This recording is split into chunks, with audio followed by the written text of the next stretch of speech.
actually is probably true. I feel like he would do that, but also that he wouldn't. I don't know. I can't really explain it. I think he would. He is still a Gryffindor. And we know that the Weasleys obsess and are masterful at least one thing. And I think this might be Percy's thing. He's the good guy. Or at least he is what everybody expects of him. So he is the straight A student, the responsible peer, the prefect who's going to go above and beyond what a prefect should be. He's that guy. I don't know what he's going to be sometime in the future, but... One that takes his job very seriously. Yeah, oh, yeah. You know what I take seriously? My booze intake. So... Have you had your booze today? I have, but you know what? I need a refill. So I think we should take a break. Don't threaten me with a good time. We'll be back right after this.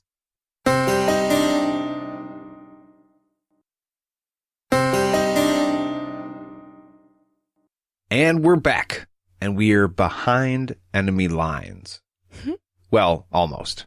We're at the door. Malfoy forgets what the password is to the Slytherin common room.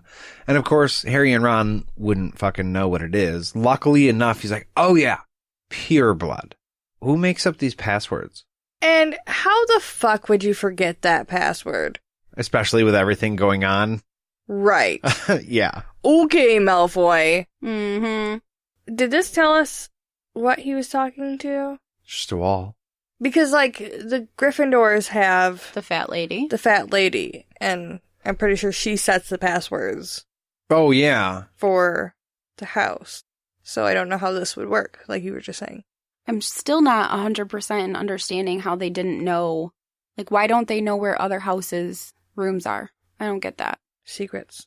I don't know why it has to be a secret. What if you got a friend in another house? You can't have a friend in another house? You can't just wait for them by the common room. You might not know the password. You might not be able to get inside, but you could hang out, just outside the door. I feel like it's maybe not normally a secret, guys, but our characters don't give a shit about other kids.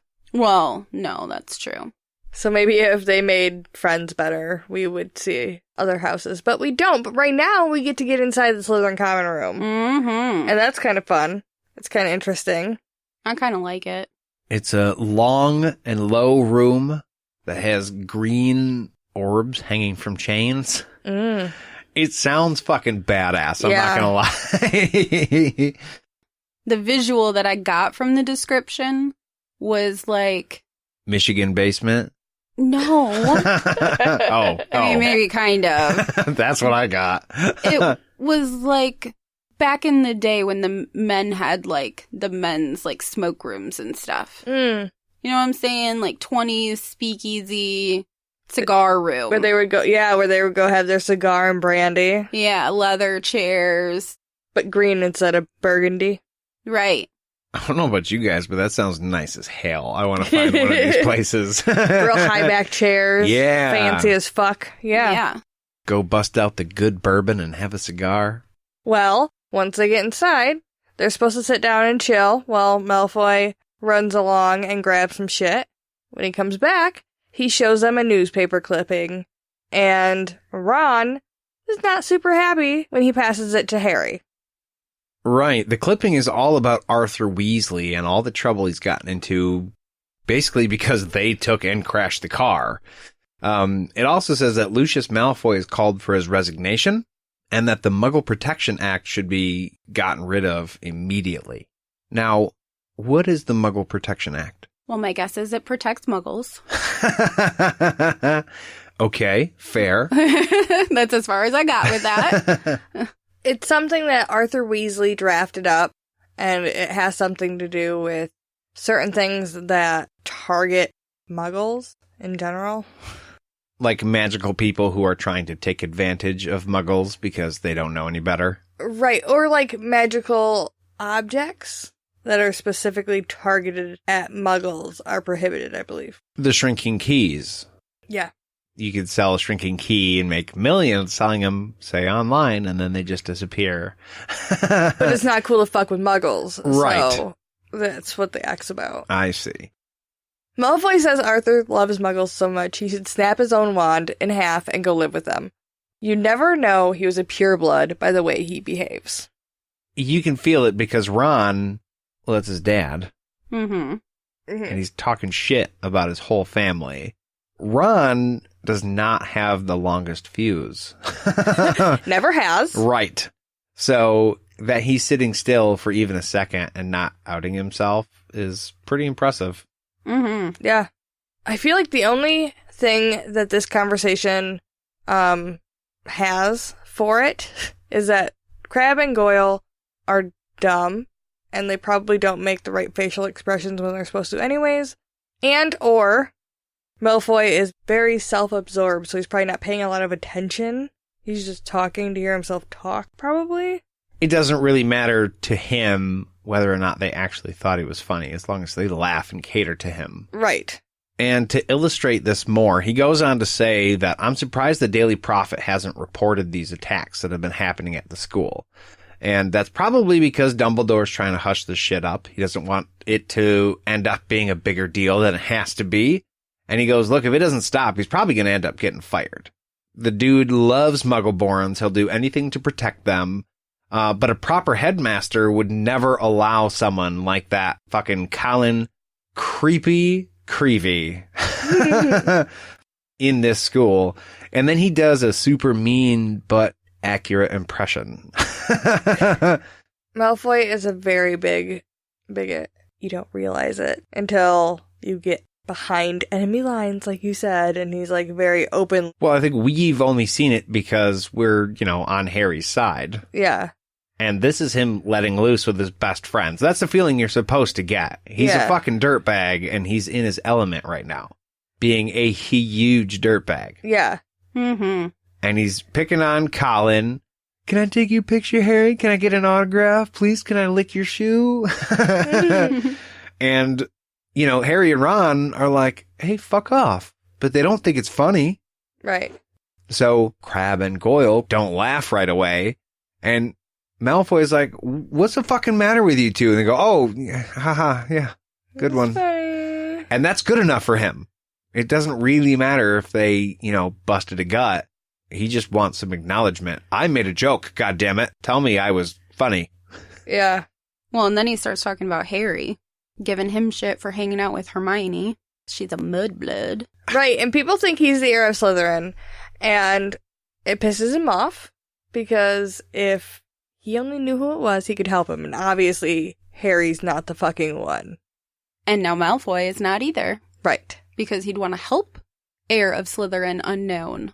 Jerk face. And Harry says, surely you have to have some idea of who it must be.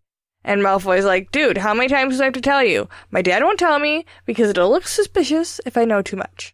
All I know is it was 50 years ago, and the last time the chamber was opened, a mudblood died. Died. And then he really pushes this conversation to maximum... Terrible person? Yeah. He's like, it's only a matter of time before it happens again. And when it does, I hope it's Granger. Like, what did she ever do, really, for you to want her to die? Yeah.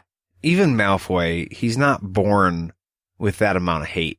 That's gotta be his folks just leaning into him. Well, son, this is the way the world is. And driving him against mudbloods. As we're talking about it, I'm just thinking, when you were 12 and you were really annoyed by somebody, do you think you would have made like an offhanded comment about wanting someone to die? Oh yeah, no, absolutely. I was a fucking dumbass when I was 12. Okay. Because I'm pretty sure I did. Yeah, I can see that. And I can see Malfoy learning from, especially his dad, who to like and not like. He would make a silly 12-year-old comment to the extreme.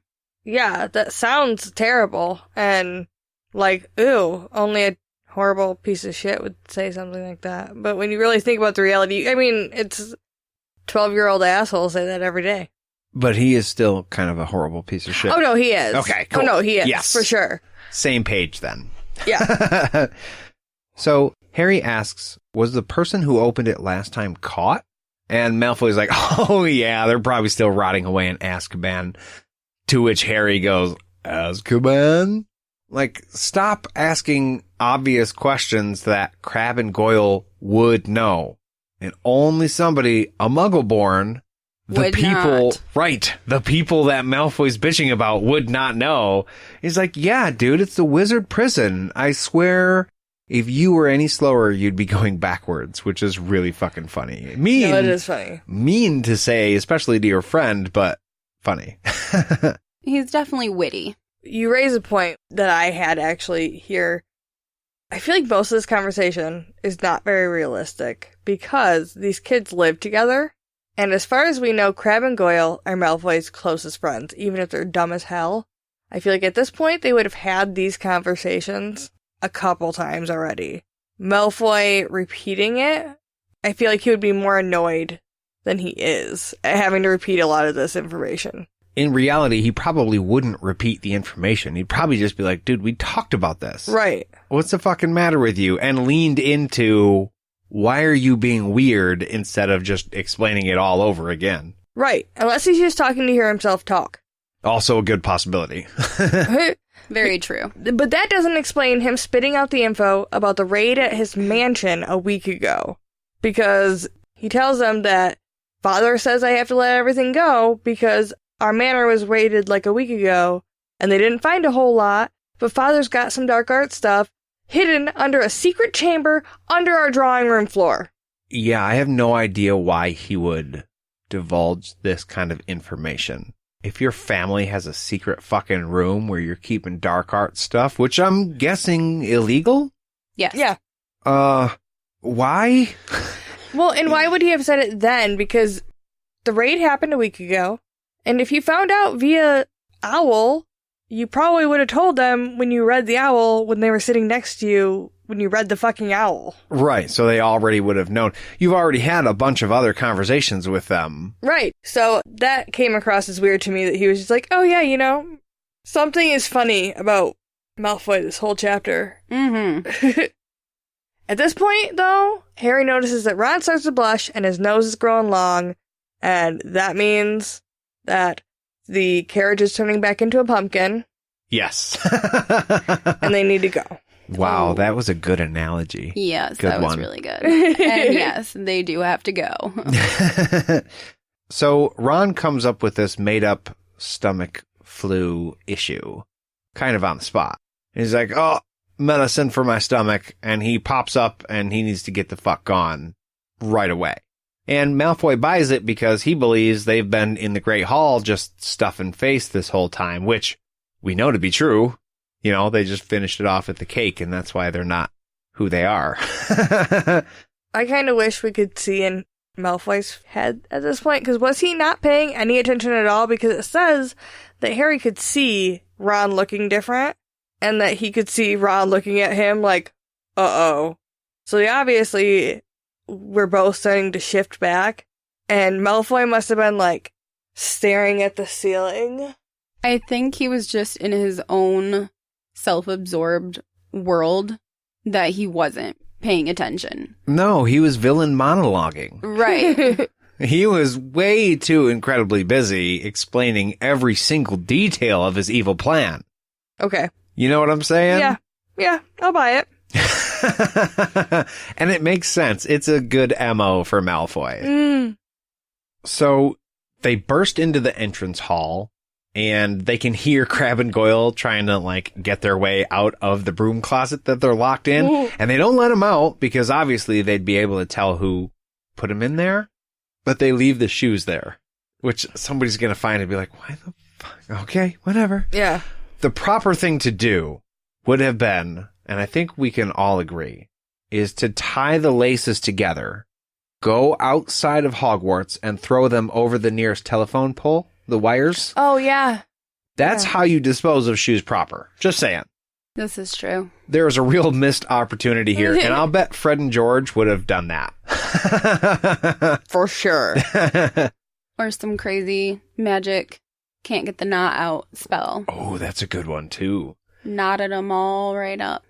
At any rate, they lamely just leave the shoes outside of the locked broom closet, and they take off to Myrtle's bathroom. they get to the bathroom. Ron closes the door behind him. He's like, well, at least it wasn't a complete waste of time. We may